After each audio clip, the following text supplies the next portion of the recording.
timing and why we live both within our own personal cycles and within the timing cycles of the world that we live in.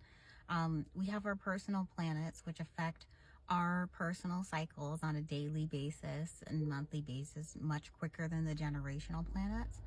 But with Saturn, Uranus, and Neptune specifically, I kind of want to talk about why they influence timing so much for everyone as well.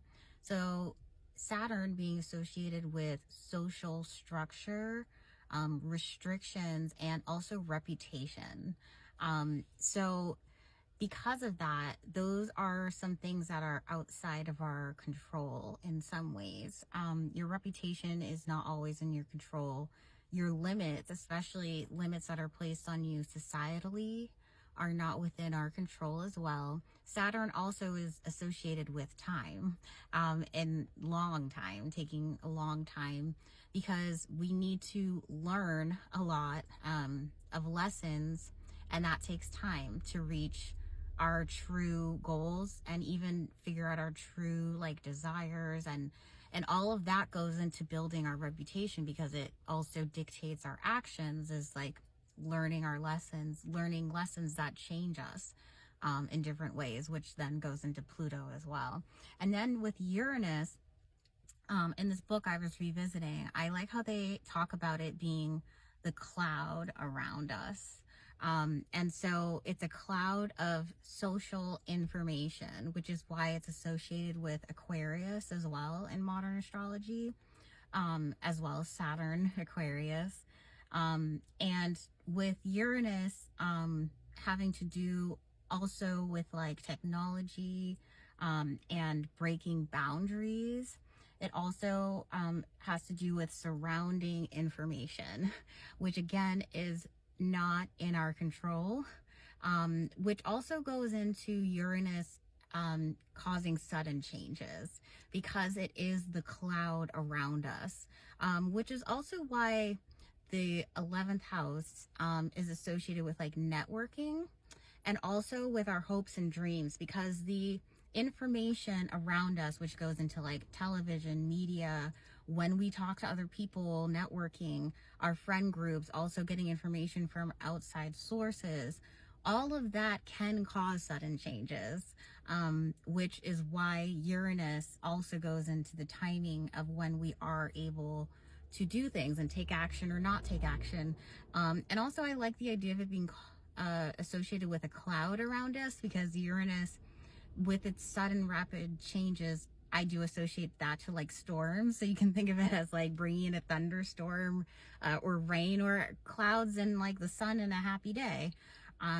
So with Uranus, it's a bit outside of our control as well. And with the generational planet taking longer, that also plays into timing. And then with Neptune, the way that the book describes it, it goes into spirituality, but also situational vibe. And I really like that term, because Neptune, the way that we think about it a lot of times is mainly illusions or imagination, or really extremes, but it really just involves the vibe around us. So it doesn't always have to be extreme. It's just the vibe we're perceiving and taking in, but it's not just from the information that we hear or communicating with others. It's the actual environment. So it's what we are feeling in the environment. And I think that's why there's this illusory aspect to it, because with Neptune being so out of bounds, it dips into things that we literally cannot see. For example, I worked in this building once where there was a subtle shaking, and I could tell because the water bottles, you could see the water moving just a little bit like that at all times. And for me, it caused a lot more anxiety, because I could feel it. Just our senses pick up on things even if we don't. And that is heavily Neptune, which again is outside of our control. Even just electricity going in the air that we can't see, radio signals, things like that, which dips into Uranus as well. Like we cannot see it, and that's kind of where Neptune comes in. And spirituality, even just the idea of the spirit and consciousness within us, versus like our mind and our thoughts, like we cannot see a lot of these things, which again kind of plays into outside of our control. And that also does affect timing, because with Neptune and our surrounding situational vibe, that is something that as a society does change outside of our control. So I just kind of wanted to talk about that, because we, as humans, I think, want to be in control of every aspect and every facet. But especially with the idea of Pisces in the 12th house and the idea of surrendering to the flow of the universe, it's like knowing what's within our control, what's outside of our control, and how to work best with all of those aspects, which is a lot. But once you start to at least learn that these things are kind of, you know, what we need to prioritize, what we can do, and things like that, I think it helps a lot. So that's why I kind of wanted to make this video. If you're interested in an evolutionary astrology reading, you can look to the link in my bio. And thanks.